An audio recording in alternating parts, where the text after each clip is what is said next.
Hello, this is Chef John from foodwishes.com with chocolate mousse for beginners.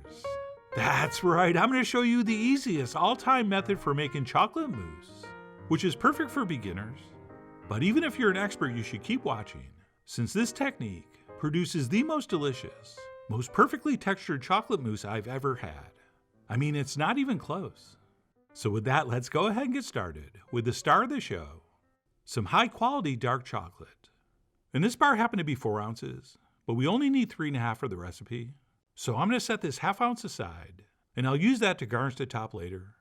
And then for the rest of it, I'm going to break it up into like ½ inch pieces. And you're going to see why very soon. And the first tip here for you beginners is do not eat the chocolate while you're doing this. Right? This recipe relies on a very precise formula. And if you're snacking while you're snapping, you're not going to have enough. And your texture is going to be off. So what I'm trying to say is maybe buy a little extra. And pretty much any kind of dark chocolate will work, but my official recommendation is for 62% cacao, which is exactly what this is. And then besides 3.5 ounces of broken up chocolate, we're also going to need a tablespoon of butter.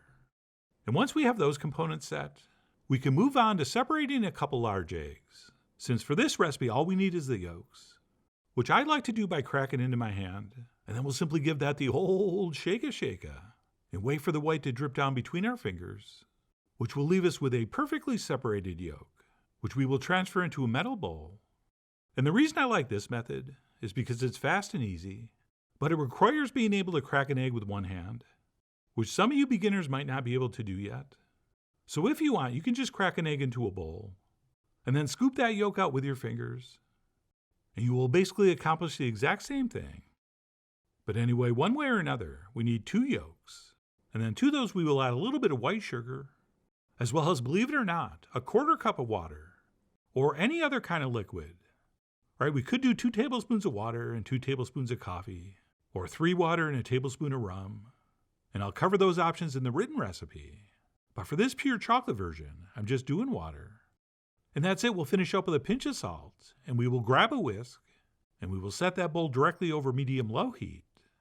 And we will start whisking with one hand, while we use a towel to hold the bowl with the other. And we're going to cook this whisking constantly until the mixture thickens up and gets nice and foamy, and much more importantly, gets hot and steamy. Right, we want to get this up to like 145, 150 degrees. And feel free to use a thermometer if you want. But when it's very hot to the touch, and we can see a bunch of steam coming off the surface, we are probably close enough. And you're going to need to pay attention at this point, because this happens relatively quickly. All right, for me, this only took about 4 minutes. Oh, and a big tip for you beginners, don't let the towel catch on fire, which on medium-low is going to be pretty hard to do. But just to be safe, make sure that towel's not under the bowl, anywhere near the flame. But anyway, like I said, we'll whisk that until it's very hot and thick and foamy. And as you might be able to see, a little bit steamy. And once it does get to this stage, we'll pull it off the heat, and we'll toss in our broken up chocolate and our butter. And we'll start whisking, and we will keep whisking until all that chocolate melts, which is going to take a minute. And it's not going to look good when you first start. But don't judge, just whisk. And in just a few moments, you'll be looking at something smooth, shiny, and gorgeous. And we're actually doing 2 things at once here. Okay, we're obviously melting the chocolate with that warm egg mixture, but we're also at the same time cooling our egg mixture down with the chocolate, since when we mix this into our whipped cream, we want it pretty much to be room temp, and not still hot. And at this point, we've accomplished both things. And that's it. Once that's set, we will push it aside, and we'll grab some cold, heavy cream and another whisk, and we will whisk this for a few minutes, or until we have some medium stiff peaks. And if your cream is cold, this is going to happen really quickly, like in a couple minutes. So for this amount, I don't think we need to dirty our electric mixer. But anyway, you decide. I mean, you are, after all, the Cupid of what is or is not stupid. But either way, we want to make sure we don't over-whip this, since it will get too stiff and the fat will separate and it won't work. So what we're shooting for is a peak that looks exactly like this. All right, this is just about perfect. And once we do reach this stage, we will stop immediately, and we'll give our chocolate mixture another whisk. And once we do, I like to clean off the whisk in the whipped cream by giving it a quick stir. And then what we'll do is switch to a spatula, And we will transfer in about a third of our now room temperature chocolate mixture into the whipped cream. And we will semi-carefully stir and fold that in. And you know what stir means, but when we say fold, what we mean is scraping the edge of the spatula along the bottom and sides of the bowl, sliding underneath the product and bringing it up over the top. And as we do that, we're usually turning the bowl, going all the way around until that first addition of chocolate is almost but not quite mixed in. And once our mixture looks something like this, we can go ahead and scrape in the rest, and then continue folding and mixing until we can't see any large streaks of chocolate or whipped cream. And if you are a beginner and you're worried about knocking out too much air during this stage, don't be. Right, there are a lot of professional pastry chefs that would actually fold this together a lot more vigorously so that they intentionally knock out a little more air, which will give their final mousse a little bit of a denser, richer texture. So the point is, as you're doing this, try to relax. Okay, all we're doing here is combining the two components. And even if you do overmix it a little bit, it's still going to be amazing. Which reminds me, if you don't have a spatula, just use your biggest spoon, and I promise you, it will still work.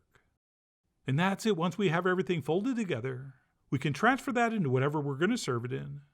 And as we transfer it in, please note, you're probably going to see streaks of whipped cream that were at the bottom of the bowl. All right, this is completely normal and nothing to worry about. And trust me, it's all going to sort of mix together as you transfer this in. And yes, some people actually leave it streaky on purpose, just for a little more visual interest. But anyway, the point is that's totally fine. Oh, and the next time I transfer chocolate mousse into a glass and don't get some on the sides, will be the first time. And if that happens, it's tempting to try to wipe it off, but it is much, much easier to clean these things off when it's cold. Of course, having said that, human nature such as it is, I couldn't help myself, and I tried to clean that with my fingertips, which ends up smearing it everywhere and makes it harder to clean when it's cold.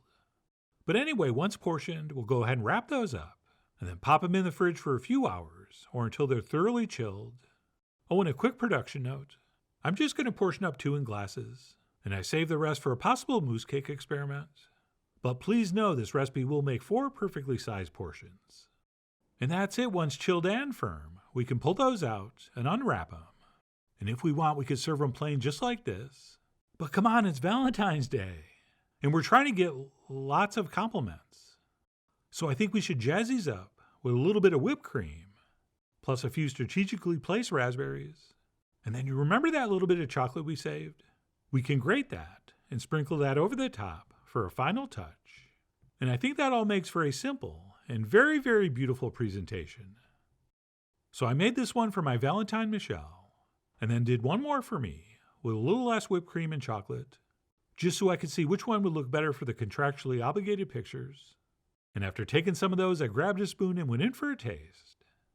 And that, my friends, for such a dead simple recipe and super easy basic technique, produces, as I said in the intro, the best chocolate mousse I've ever had. All right, these have a huge, intense chocolate flavor without being overly rich or sweet. And as far as the texture goes, these are wonderfully light, but not too light. All right, some chocolate mousses are just too airy, either because they use too much whipped cream or they include a whipped meringue. But anyway, if a chocolate mousse is too light, it will just liquefy on your tongue. As opposed to this one, which slowly melts on your tongue in a very luxurious, possibly voluptuous way. So to summarize, the texture is perfect, and the flavor could not be any better. Oh, and yes, we did put the raspberries on here mostly for visual effect, but above and beyond being pretty, these berries act as a great palate cleanser, which I really do think makes this already awesome chocolate mousse even more enjoyable. But if you don't happen to use them, that's fine. This is still going to be very, very enjoyable. And yes, as I already admitted, this is the pure chocolate version. Okay, we didn't add any booze or any coffee or any spice. I know you thought I was going to put some cayenne in, which would be great, as would a pinch of black pepper or a pinch of smoky chipotle. So once you master this method, you'll be able to play around with different flavor elements, and you'll probably come up with your own amazing signature version, which I'm sure any current or future Valentines will appreciate. But anyway, whether you make this for a special occasion or not, the ingredient list is very short, and the method is extremely simple and beginner friendly. And whether you're new to mousse making or you're an expert, I really do hope you give these a try soon. So please follow the links below for the ingredient amounts, a printable written recipe, and much more info as usual. And as always, enjoy.